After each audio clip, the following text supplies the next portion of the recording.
어, 네네. 이 질문이 굉장히 재밌는데요. 필사의 추적에서 존 트라볼타가 마지막에 그 아까 말씀드렸던 얘기죠. 그 낸시 알렌의 비명을 영화 자국에 사용하는 건 직업 윤리에는 알맞을지 몰라도 도덕적 윤리에는 알맞지 않지 않을까요? 뭐 당연하죠. 사실 알맞지 않을 겁니다. 그 동시에 낸시 알렌은 본인의 마지막 목소리자 슬픈 목소리가 영원히 영화 작품을 남는 것에 대해 동의한 적이 없기도 하고요. 당연합니다. 어, 예를 들면은 그 장면이 굉장히 훌륭하다. 그리고 만약에 영화를 이렇게 찍는 거구나 라고 생각해보면 진짜 세상 멸망해야죠. 이건 큰일 나는 일입니다. 그러니까 영화의 실제적인 이렇게 정말 실제적인 비명이 우리가 연출할 수가 없는데 연기할 수 있는 배우가 없는데 그렇다면 역시나 실제 비명을 만들어야겠다. 자, 실제 비명을 만들어주세요. 자, 한번 칼로 찔러봅시다, 여러분. 안 되죠. 불가능한 겁니다. 그러니까 이건 뭐냐면 드팔마가 하는 이야기는 이런 거예요. 드레스트 투킬에서 예를 들면은 그 트랜스젠더 캐릭터가 성적으로 뭔가 어긋나 있는 캐릭터를 뭔가 그런 캐릭터가 그런 성향을 보인다. 이걸 잘못 이해해버리면 이렇게 되는 겁니다. 지금 트랜스젠더 캐릭터를 당신이 왜곡하려고 하는 것이냐 이런 질문이 가당한 거죠. 근데 드팔마는 그게 아닌 겁니다. 그냥 그런 캐릭터가 있고 이 캐릭터의 어떤 부분들이 굉장히 오해나 곡해를 할 수는 있겠지만 이건 어떤 세계의 일부일 뿐이다. 그렇다면 이렇게 판단해 볼 수 있는 거예요. 그렇다면 이 세계에서 모든 트랜스젠더 캐릭터는 우리가 킬러로 쓸 수 없는 걸까요? 라는 질문이 가능하죠. 반대로 이렇게 생각할 수도 있는 거예요. 그럼 여성 캐릭터는 그냥 성적으로 본인이 원하는 자유를 추구할 수 있는 그런 인물로 그릴 수는 없는 건가요? 이런 질문이 가능한 겁니다. 간단히 말하면 허구의 세계에서는 우리가 평소에 할 수 없는 어떤 윤리적인 상상을 가능하게 만들어줘야 된다고 저는 생각을 해요. 그리고 모든 창작자 중에 뛰어난 창작자들은 일찍이 그걸 해왔다고 생각이 듭니다. 뭐 예를 들면 하이쿠의 그 문제 그 욕실 샤워씬에서 그 칼부림 씬을 생각해 보면 윤리적인 생각을 하면 그런 씬을 만들 수 없죠. 누군가를 죽이는 하이쿠의 모습 같은 것들 그리고 그 리액션하는 여성의 비명 같은 것들 이런 것들은 사실은 우리가 현실에서 봐서는 안 되는 끔찍한 순간일 겁니다. 하지만 영화는 그런 것들을 보여줄 수 있는 겁니다. 그 동시에 기생충의 막판에 나오는 그 기정이가 그 살해당하는 그런 씬들도 마찬가지일 수 있어요. 예를 들면 기생충의 마지막에 왜 기정이가 살해를 당해야 하나요? 라고 질문을 던지는 사람이 꽤 많았던 걸로 기억하고 그 질문이 추출된 이유도 이해는 됩니다. 왜냐면 기정이 실제로 그 잘못을 했던 대상은 아닌데 인물이 혹시 여자라서 죽인 거 아니야? 이런 생각을 하는 사람도 있거든요. 근데 생각해보면 기정이 죽은 이유는 딱 하나예요. 그냥 그 반지하방에서 유일하게 부자의 감각을 갖고 있는 유일한 사람이기 때문에 기정이 죽어야 그 집에 더 이상 올라갈 사다리가 사라져 버린 거거든요. 그건 말 그대로 기택의 집안의 가장 큰 비극은 사실은 기택이 지하실에 갇히는 게 아니라 기정의 죽음일 겁니다. 그리고 동시에 그 집에서 박 과장이 죽는 이유도 마찬가지죠. 박 과장은 이제 어떻게 보면 모욕을 준 사람이기 때문에 그 화근을 만든 사람이고 결국에는 기택에 큰 반발을 샀던 사람이기 때문에 그 죽음의 인과가 있습니다. 그런데 거기서 한 가지 더 생각해 봐야 될 게 기정의 죽음과 연결되어 있는 건 어떻게 보면은 박 과장네 집의 그 어린 아들이죠. 그 어린 아들은 사실은 그 칼을 들고 지하에서 올라온 근사를 보고 기절해버리잖아요. 그게 어떤 의미냐면 그 집안에서 유일하게 그 가난한 사람들의 감각과 통해 있는 게 그 집안의 어린 아들이었습니다. 왜냐면 유일하게 모습을 읽는 사람이잖아요. 그러니까 그 사람 유일하게 대화했던 건 그 집의 어린 아들밖에 없어요. 그리고 동시에 그 집에서 반지하방 예무회를 맡는 유일한 사람도 그 집의 아들입니다. 나중에 그 아이가 어떻게 자랄지 몰라도 최소한 그 가난에 대한 감각을 유일하게 이해하고 있는 그 가난한 사람과 유일하게 연결되는 사람은 그 집에서 어린 그 아들이죠. 근데 그 아들이 결국 근세의 실제 모습을 봤을 때 기절해버린 거예요. 이것도 하나의 절망적인 겁니다.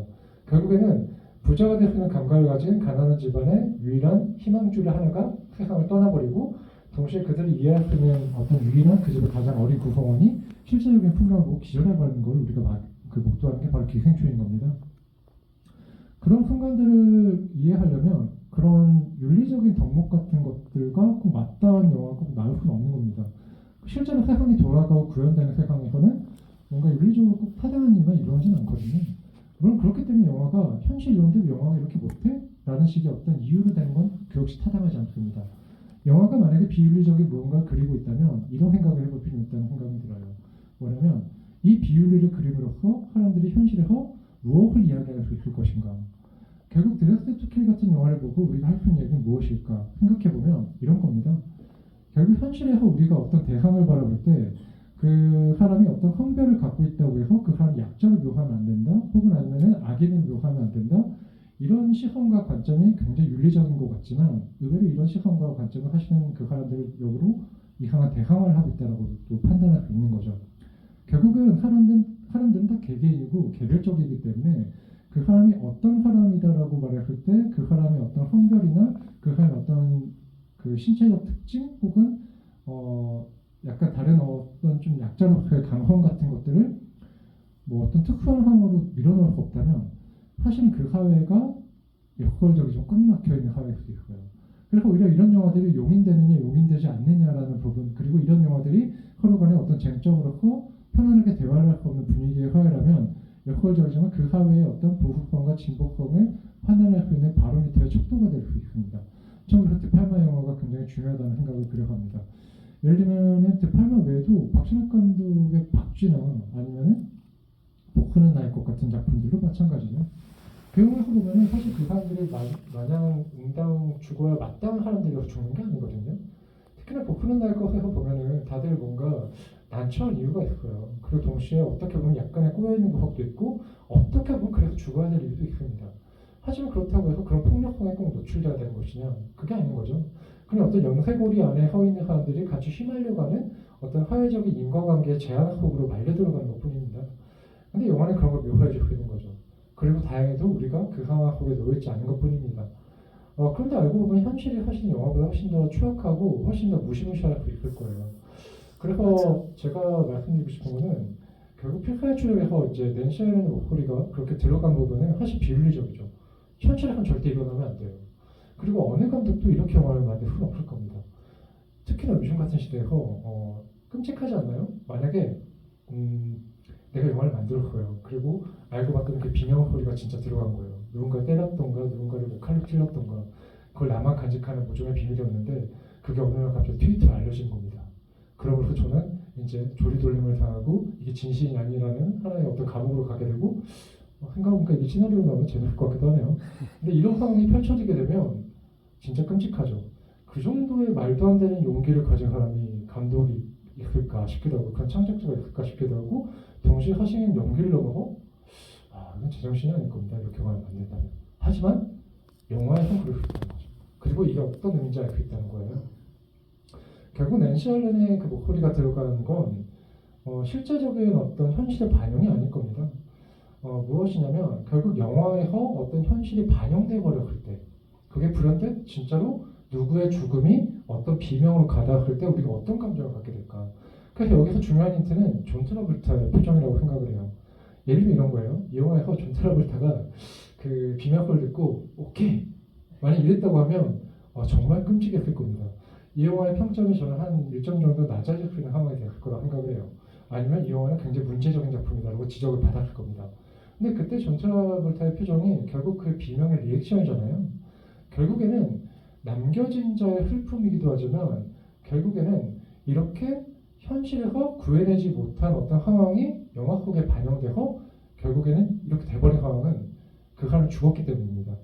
이게 더 이상 모욕이 아니라는 알리바이가 생겨버렸기 때문이에요. 그러니까 두 가지 정황이에요. 영화의 현실이 맞붙었을 때 생기는 비극 같은 겁니다. 이건 굉장히 우화적이고 은유적이죠. 근데 더 직접적으로 인물의 감정을 의거해서 말씀드리자면 존 트라볼타 입장, 그러니까 제 입장에서는 그 비명 소리를 흠을커 본인이 구해내지 못했다는 죄책감을 결국 영화에 녹여버리는 거죠. 그걸 끝까지 결국 본인의 마음속에 품을 수밖에 없는 심정이 그 영화의 하나의 인장처럼 남겨지는 겁니다. 그리고 그 비밀은 그 영화 속에 있는 잭밖에 모르겠죠. 그렇기 때문에 그 장면은 굉장히 섬뜩하면서도 굉장히 슬픈 장면이에요. 그리고 이 인물이 결국 사람을 구해내지 못했다는 죄책감의 반영이 역설적이지만 완벽한 영화 요소에 들어가 버리는 좀 아이러니, 그 딜레마에 봉착하게 되는 겁니다. 이런 부분들이 사실 그 영화를 굉장히 좀 비범하고 흥미롭게 읽어주는 어떤 메타가 돼버리는 거죠. 다만 이런 부분들을 현실에서 일어날 무언가라고 생각하면 당연히 곤란하겠죠. 드팔마도 그렇게 생각해서 그런 장면들을 만들었을 거라고 저는 생각하지는 않습니다.